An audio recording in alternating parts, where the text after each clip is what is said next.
Ondan bilgin günde doğutlar össü bir Kristofor Maksimov ırıyatta. Tole ol, tadı yahırlavıp bollağına bilgin baybal semene behiyakağa örrüğüne gelirini belaktir. Köksün egigen kumuz döttü güllağ kıyılağa baybal semene.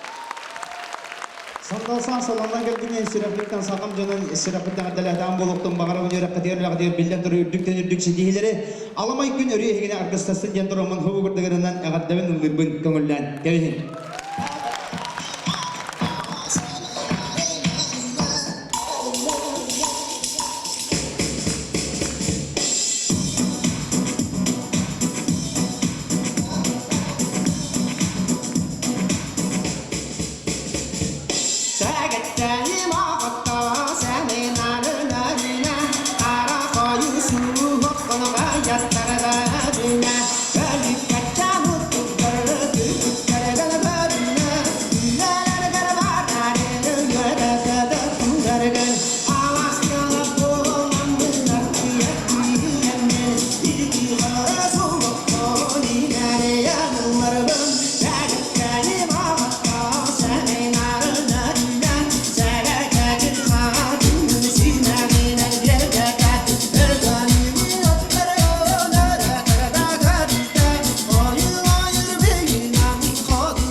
Baybal Seminer, dostlar dostlar.